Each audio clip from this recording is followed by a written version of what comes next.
और ममता बनर्जी जी से मैं सवाल पूछना चाहता हूं भाई, आप 2005 में लोकसभा में, मुझे आज भी याद है, स्पीकर की चेयर के पास जाके फेंक दिए थे उन्होंने कागज जोर से और कहा था बांग्लादेशी घुसपैठियों को वोट बैंक बन रहा है और ये लिस्ट में उनके नाम है, आप लोग रोकने का काम नहीं करते। डुप्लीकेट वोट कौन है? जाकिर हुसैन मोला, साबित अली मोला, मोला ही मोला है। आप देश के मतदाता को नीचा दिखाने का कांग्रेस पार्टी काम कर रही है, अपमान कर रहे हो आप देश के मतदाताओं का। अगर देश में, मैं तो कहूंगा दुनिया भर में देखोगे, अगर 90 बार किसी के नेतृत्व में चुनाव हारने का रिकॉर्ड है तो श्रीमान राहुल गांधी जी के नेतृत्व में हारे। और पार्टी के अंदर भी राहुल गांधी जी के नेतृत्व पर सवाल खड़े होते हैं।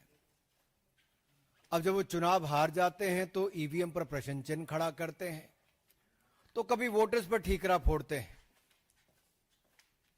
और यही नहीं,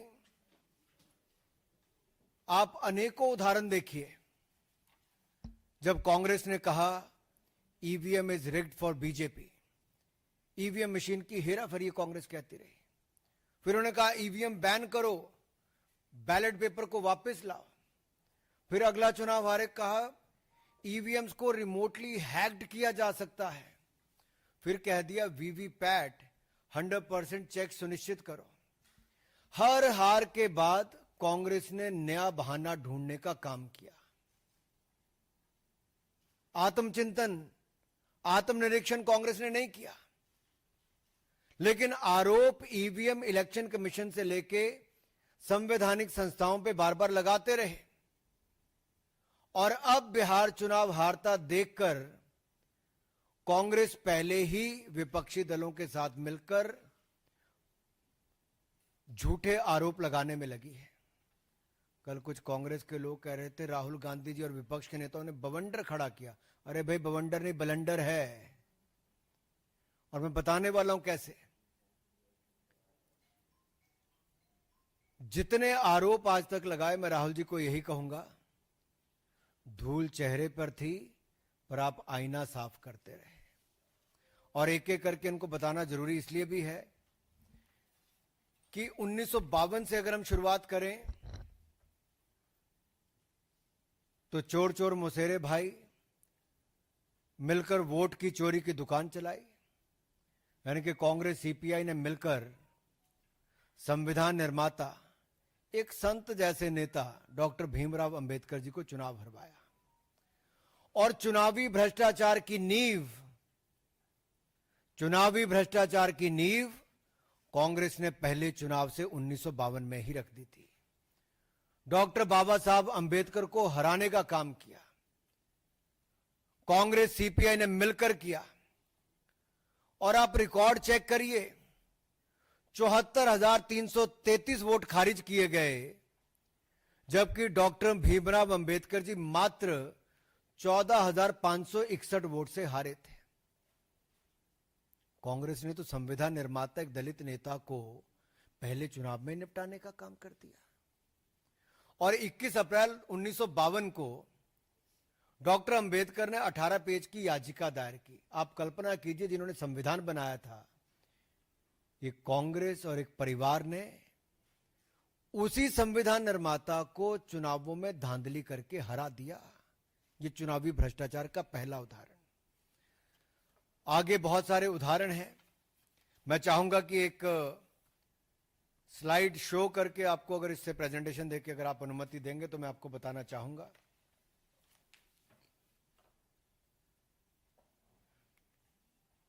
अगर आप पहली स्लाइड पर देखें तो बहुत स्पष्ट दिखता है कि 1952 में, जो मैंने अंबेडकर जी का उदाहरण दिया, 1957 में बूथ कैप्चरिंग करके कांग्रेस ने काम किया। 1967 में कांग्रेस ने जे&के में, जम्मू कश्मीर में पूरी तरह से, एक तरह से रिगिंग करके विरोधियों के नॉमिनेशन तक खत्म करवा के ये सब कार्य कर दिए। और सरदार पटेल पे तो आज मैं क्या कहूं, वो तो कांग्रेस ने अंदर ही अंदर उनके साथ जो किया, नहीं तो सरदार पटेल शायद पहले प्रधानमंत्री होते। तो रिगिंग पार्टी के अंदर भी और देश के चुनाव में भी कांग्रेस की करने की आदत रही है। और जस्टिस सिन्हा ने जो इंदिरा गांधी जी को 2 अकाउंट्स पे गिल्टी किया था, वो आप देखिए इलेक्टोरल माल प्रैक्टिस के लिए किया था। और 1975 में जब ये उन्होंने कहा तो 1971 के चुनाव में सरकार के सत्ता का दुरुपयोग सरकारी मशीनरी का, सरकारी कर्मचारियों का कैसे किया जा सकता है, ये कांग्रेस की एक बड़ी नेता ने करके दिखाया और चुनाव उनको फिर उसके खिलाफ जजमेंट आई। देश को बाद में आपातकाल झेलना पड़ा। 1987 में नेशनल कॉन्फ्रेंस के साथ मिलकर लार्ज स्केल रिगिंग कांग्रेस ने की। और राइट साइड पे देखिए कीर्ति जाट जी ने कहा कि पोलिंग बूथ लूटने का काम उनके और उनके पिताजी के लिए और कांग्रेस के नेताओं के लिए उस समय की कांग्रेस ने किया था। ये एक नहीं, ऐसे अनेक उदाहरण हैं। और इस परिवार और पार्टी का शुरू से ये रहा है कि चुनाव हारते हो तो वोटर पे ठीकरा फोड़ दो, या इलेक्शन कमीशन पे ठीकरा फोड़ दो, या इलेक्शन कमीशन के नियमों पर, कार्यप्रणाली पर प्रश्न चिन्ह खड़ा कर दो। इंदिरा गांधी जी ने तो यहां तक कह दिया कि मतदाता मूर्खों का टोला है। Indira Gandhi said voters a bunch of fools. और इस 77 का चुनाव हारने के बाद कहा। 1999 में जब राजीव गांधी जी हारे तो उन्होंने बैलेट पेपर पर ठीकरा फोड़ दिया। वो उस समय कहते थे इलेक्ट्रॉनिक मशीन लाओ, आज उनके सुपुत्र राहुल गांधी जी कहते हैं कि भाई ईवीएम बंद करो, वापस बैलेट पेपर पे जाओ। और ये एक के बाद महाराष्ट्र, हरियाणा, दिल्ली, अनेकों राज्यों और देश में 3 बार लगातार चुनाव हारने के बाद, 90 चुनाव हारने के बाद राहुल गांधी जी आरोप प्रत्यारोप पर लगातार जारी हैं। अब इनका मॉडस ऑपरेंडी क्या है राहुल जी का? चुनाव हारो, झूठे आरोप लगाओ, कभी इलेक्शन कमीशन में कंप्लेंट दर्ज मत कराओ, कभी सबूत मत दो, और लोकतंत्र को फर्जीवाड़ा करके एक तरह से जनता को भ्रमित करने का काम करो, लोकतंत्र को नीचा दिखाने का काम करो। मेरा राहुल गांधी से सीधा सवाल है, किस बात का डर है राहुल जी? शपथ पत्र नहीं देते, सबूत नहीं देते, झूठे आरोप लगाकर भाग जाते हो, और यही आपका तरीका हो गया है। भ्रम फैलाया चुनाव के समय संविधान का लेकर, आज संवैधानिक संस्थाओं पे प्रश्न चिन्ह खड़ा करते हो। और ये देखिए शूट एंड स्कूट का इनका पुराना है। इलेक्शन कमीशन ने राहुल गांधी जी को बुलाया, वोटर रोल इशू पे नहीं गए। उनको कहा एविडेंस दे दो, बार बार कहा, नहीं दिया राहुल गांधी जी ने और कांग्रेस पार्टी ने। और यहां तक कि representation of peoples act, RP act में अगर देखें सेक्शन 80 में, तो no election commission, no election petition file की इनके किसी भी नेता ने, किसी चुनाव लड़ने वाले ने। और अगर आप दाहिनी ओर देखेंगे तो इंडियन नेशनल कांग्रेस और आरजेडी को, ये पूरा चार्ट देखिए आप ध्यान से। इलेक्शन कमीशन आज 13वां दिन हो गया लगातार बिहार में, वहां तो इनकी कोई इस तरह की बातचीत नहीं है, खुले मन से इलेक्शन कमीशन बात सुन रहा है, बिहार के लोगों को कोई दिक्कत नहीं है। लेकिन जब इनके पास बिहार में मुद्दा कोई नहीं बचा, चुनाव में जाने से पहले हार स्वीकार कर ली, तो अब झूठे आरोप लगाते हैं। अब राहुल गांधी जी का झूठ न्यू वोटर एडिशन पर देखिए साफ दिखता है। महाराष्ट्र का मैं आपको उदाहरण देना चाहता हूं। उन्होंने आरोप लगाया था कि वोटर एडिशन बहुत होगी। मैं आपको आंकड़े दे रहा हूं। 2004 में 4.7% वोट की वृद्धि हुई, यूपीए की सरकार थी। 2009 में वृद्धि हुई 4.1% की, फिर यूपीए की सरकार बनी। अब उस समय महाराष्ट्र में किसकी सरकार थी? इन्हीं की थी भाई। लेकिन जब 2019 और 24 की बात आई तो 1.3% और 4.4%, और 2014 में मात्र 3.4%। ये कम है 2004 और 2009 से। तो मैं राहुल गांधी जी से पूछना चाहता हूं और विपक्ष से पूछना चाहता हूं, क्या आपने उस समय वोट चोरी की थी, वोट फर्जीवाड़ा किया था? चुनाव आपने वैसे जीता था। आप देश के मतदाता को नीचा दिखाने का कांग्रेस पार्टी काम कर रही है। अपमान कर रहे हो आप देश के मतदाताओं का। और अगर आपको इस स्लाइड से अगला देखिए, उन्होंने दूसरा आरोप लगाया था कि 5 बजे के बाद कहते बहुत वोट बढ़ गए, जो 5 बजे से पहले कम पड़े थे। यह स्लाइड आपके सामने है।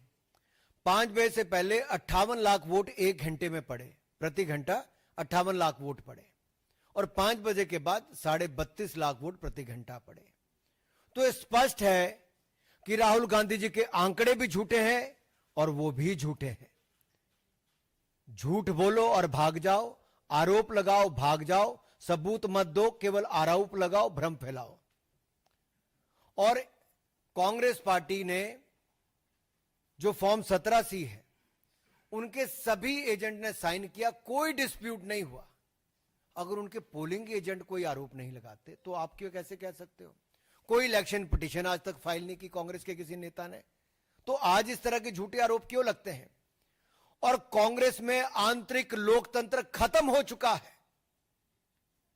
के.एन. रजन्ना ने, कांग्रेस के वरिष्ठ नेता, जब अपनी पार्टी पर सवाल खड़ा किया कि भाई हमारी सरकार थी 2024 में कर्नाटक में कांग्रेस की, जब ये वोटर लिस्ट बनी तब आप आंखें मूंद करके बैठे थे, हाथ पे हाथ धर के बैठे थे, तब क्यों नहीं बोले? तब तो मुंह में दही जम गया था, होंठ सिल गए थे। जब उन्होंने बात कही तो उनको नोटिस नहीं दिया, फिर एक बार दलित नेता के ऊपर गाज गिरी। कांग्रेस ने उनको नोटिस तो छोड़ी, उनको बर्खास्त करने का सीधा आदेश राहुल गांधी जी ने दिया। कांग्रेस में आंतरिक लोकतंत्र खत्म हो चुका है। और देखिए इसमें भी आंकड़े, आप दाहिनी तरफ देखिए, धुले सीट पे मैं बता रहा हूं आपको स्पष्ट दिख रहा है कि कैसे माइनॉरिटी डोमिनेटेड मालेगांव में, मालेगांव सेंट्रल में 1,94,000 वोट जो एक विधानसभा में पड़े, उसने एक तरफा कर दिया, जबकि बाकी 4 विधानसभाओं में 1,90,000 की हमारी लीड थी। तो ऐसा तो कई है। और ये सब तब हो रहा है जब राहुल गांधी जी को और विपक्षी दलों को अपने घुसपैठिए वोट बैंक पर नजर है, उनको बचाना चाहते हैं। ये तुष्टीकरण की राजनीति, ये बार बार कांग्रेस की और विपक्षी दलों की तुष्टीकरण की राजनीति आती है।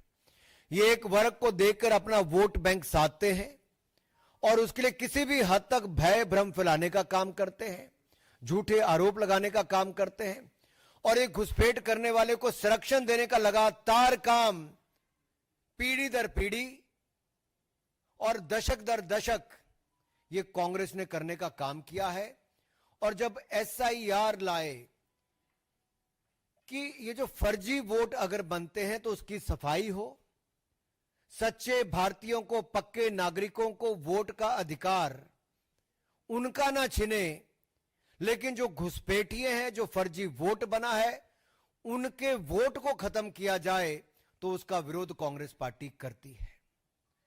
आखिरकार हिंदुस्तान के लोगों के वोट को नीचा क्यों दिखाना चाहती है कांग्रेस और विपक्षी दल? ये घुसपैठियों के वोट बैंक पर राजनीति क्यों करना चाहते हैं विपक्षी दल? क्या हिंदुस्तान के मतदाताओं ने बार बार कांग्रेस को नकारा, तो अब केवल अपने घुसपैठिए वोट बैंक तक ही सीमित होना चाहती है कांग्रेस? और ये टाइम्स ऑफ इंडिया की, इकोनॉमिक टाइम्स की हेडलाइंस मैंने आपको दिखाई है। अगर आप अगले में देखेंगे, मैं तो आपको 5 पैटर्न बता रहा हूं कैसे घुसपैठिए वोट बैंक पर, जो डुप्लीकेट वोट है, फेक एड्रेस है, फेक रिलेटिव है, मैनिपुलेटेड एज कहें या गलत एज छप गया, और मास वोटर एडिशन जो है, मैं उस पर आपको एक उदाहरण देता हूं। डुप्लीकेट वोट का देखिए आप, रायबरेली, नाम तो सुना होगा आपने, राहुल जी ने भी सुना होगा। रायबरेली में मोहम्मद कैफ खान, बूथ नंबर 83, 151, 218, सब जगह इनका नाम है, नाम सेम है, बस बाप का नाम भी सेम है, लेकिन वोट 3 पोलिंग बूथों पे बना हुआ है, 83, 151, 218 में। अगला देखिए fake address, 47 voter ID Diamond Harbour में। अभिषेक बनर्जी जी, डायमंड हार्बर में 47 वोटर आईडी हाउस नंबर 189 के पोलिंग बूथ 131 पर रजिस्टर हुए हैं। ये रायबरेली में हुए हैं, जो 47 वोटर आईडी, और डायमंड हार्बर में मल्टीपल रिलीजन के, एक ही घर नंबर 0011 पे, बूथ नंबर 103 पे, फाल्टा असेंबली में, डायमंड हार्बर जो लोकसभा है वहां पे रजिस्टर हुए। और नाम भी अगर आप पढ़ेंगे तो अगर रायबरेली के पढ़ूं तो मोहम्मद इस्लाम है, मोहम्मद इरफान है, मोहम्मद कासिम है, फिर साफिया मोहम्मद कासिम है, फकरून निहा है, मोहम्मद कबीर है, श्रीमती फरीदा बानो है, शकील अंसारी है, मोहम्मद अयूब है, सबनम है। ये सारे नाम रायबरेली के हैं। राहुल जी को कभी ये नाम नहीं दिखे, सोनिया जी को कभी ये नाम नहीं दिखे कि 47 वोटर आईडी एक ही घर पे कैसे आए। राहुल जी, आप तो कई सालों से वहां पे वोट मांग रहे हो। अगले पे देखिए, फेक रिलेटिव की आप बात करते हैं। खुर्शीद आलम एक ही रहता है लेकिन इनका बाप बार बार बदल जाता है। खुर्शीद आलम वहीं रहते, बाप बदल जाता है भाई वोटर लिस्ट में। अगर आप देखिए कहां पे, डायमंड हार्बर में। अभिषेक जी जाइए, कभी मिलके तो आइए और पता कीजिए क्या खुर्शीद आलम के पिताजी एक ही हैं कि अलग अलग बदल गए हैं, और इनका नाम कैसे बार बार बदल गया है। और यही नहीं, जो आप ज्यादा उम्र के वोटर्स की बात करते हैं तो कैसे निलंबर में, वायनाड में, और वायनाड में तो मुझे भाई साहब श्रीमान राहुल गांधी जी 2 बार चुनाव लड़े, श्रीमती प्रियंका गांधी जी 1 बार चुनाव लड़ी। तो दोनों से मैं पूछता हूं, ये जो नए वोटर की एडिशन हुई है 102, 101 साल, 99 साल, ये नए वोटर है, तो आपने तो 3 बार वोट ले लिया भाई। तो क्या आपने अपने बीएलए से, अपने पोलिंग बूथ एजेंट से, या आपने वोट मांगे, आपने कभी नहीं देखा? तो कैसे हुआ ये? और आगे देखिए, मास वोटर एडिशन की बात करूं, 301/1724 में से 301 बूथ में डायमंड हार्बर में 15% वृद्धि हुई है पिछले 4 सालों में, और सारे टीएमसी ने जीते हैं। वे बल्क एडिशन है भाई। फाल्टा में 17, डायमंड हार्बर में 35, बिष्णुपुर में 92, महेशताला में 89, बाजबाज में 32। अभिषेक बनर्जी जी कहां हो आप? देखिए क्या हो रहा डायमंड हार्बर में, चेक करिए। वहां पे सरकार भी आपकी है, बीएलओ भी आपके हैं, बीएलए भी आपके हैं। तो क्या आप चुनाव इसीलिए जीत रहे हो? ये जो फर्जी वोट एडिशन क्या आपके अनुसार हो रही है? और जब कांग्रेस ऐसे वोट चोरी के झूठे आरोप लगाती है तो इसके पीछे कांग्रेस का गेम प्लान नजर आता है, जो घुसपैठिया वोट बैंक। एकमात्र कांग्रेस का इसके पीछे एजेंडा है, घुसपैठिया वोट बैंक को बचाना कैसे है, एक वर्ग के वोट बैंक के लिए कैसे लड़ाई लड़नी है, राष्ट्र की सुरक्षा के साथ कैसे खिलवाड़ करना है, और सच्चे पक्के भारतीयों के वोट को नीचा कैसे दिखानी। ये राहुल गांधी जी और विपक्ष का आज का एजेंडा है। और मैं आपको आगे ये 6 चेहरे आप देख लीजिए, इनके लोकसभा के नाम देख लीजिए। वायनाड, रायबरेली, डायमंड हार्बर, कन्नौज, मैनपुरी, कोलाथुर विधानसभा, 5 लोकसभा 1 विधानसभा। अब इनमें देखिए किया क्या है। वायनाड में 93,499 डाउटफुल वोटर हैं, जिनमें से 20,438 डुप्लीकेट वोटर हैं, 17,450 फेक एड्रेस के साथ हैं, 4,246 मिक्स्ड हाउस होल्ड है, और 51,365 वोटर मास एडिशन में हुए। अब आप नाम देखिए साहब, मैमूना नाम है, बूथ नंबर 135 है, और फिर वो 115 पे भी वही है, फिर 152 में भी वही है। विधानसभा 1 है इरानाड, लेकिन पोलिंग बूथ 135, 115, 152 में मैमूना बार बार वोटर बन जाती है। लेकिन राहुल जी प्रियंका जी को पता नहीं चलता, क्योंकि उनको चुनाव जिताती हैं। और यही नहीं, 17,450 फेक एड्रेस, इसके उदाहरण आपके सामने। 52 वोटर आईडी एक ही घर पे 52 नंबर पोलिंग बूथ पे वंडूर असेंबली में हुए। राहुल जी आप क्या कर रहे थे? प्रियंका जी आप क्या कर रही थी? आपके बीएलए क्या कर रहे थे? फिर 4,246 वोटर मिक्स हाउस होल्ड के साथ, ये वलिकमुट्टुमल बूथ नंबर 24 में तिरुवंबडी असेंबली में हुए, और ये एक ही हाउस नंबर चंदौरी में पोलिंग बूथ नंबर 41 पे कलपेट्टा असेंबली में हुए। मल्टीपल रिलीजन के लोग हैं भाई, कैसे हो गए। फिर लिली कुट्टी, इनका आप देखिए, उम्र है 102, कमलम्मा की उम्र है 101, पारू की उम्र है 101, और ये नए वोटर के रूप में ऐड हो गए। तो राहुल जी, प्रियंका जी, आप क्या कर रहे थे। 51,365 वोटर मास एडिशन हुई अन्नम्मा के नाम से 99 साल की उम्र में, थेरेसी अम्मा की 99 ईयर्स की उम्र में, खादीजा की 99 ईयर्स की उम्र में। तो ये कैसे हुआ। और केरला, जहां बार बार आरोप लगता है इस तरह के कारनामों का, तो क्या राहुल जी, अमेठी में हार के बाद वायनाड आप इसीलिए गए थे कि वहां फर्जीवाड़ा आपके लोगों ने आपको चुनाव जिताने के लिए किया था। ये डुप्लीकेट रजिस्ट्रेशन कराने का काम क्या आपके लोगों ने किया था। और यूडीएफ एलडीएफ ने जो इस्लामिक रेडिकलाइजेशन का काम किया है, और जिसको भारतीय जनता पार्टी वहां पे बार बार चुनौती देती है, और आप वहां पे फर्जी वोट क्या बनाने का काम करते हो आप लोग। प्रियंका जी, अब तो आपको गिफ्ट दिए, गिफ्ट तो नहीं मैं बोलूंगा, लेकिन राहुल जी ने सीट छोड़ी तो आपको चुनाव लड़ने का मौका वहां पे मिला। तो क्या आप वहां से इस्तीफा दोगे। जो कल से विपक्ष कहता है इस्तीफा दो, तो क्या ये इस्तीफा देंगे। क्या राहुल जी इस्तीफा देंगे। रायबरेली में 2,99,000 डाउटफुल वोटर्स, ये देखिए कैसे हैं। इसी में Mohammad Kaif Khan 83 number polling booth पे भी है, 151 पे भी है, 218 पे भी है। और आगे देखिए 71,977 ये फेक एड्रेस है। 47 वोटर आईडी एक ही घर हाउस नंबर 189 में 131 नंबर पोलिंग बूथ पे रायबरेली में बने हैं। 31 वोटर आईडी हाउस नंबर 86 पे बने हैं हरचांदपुर में। तो राहुल जी कैसे बन गए, जवाब दीजिए।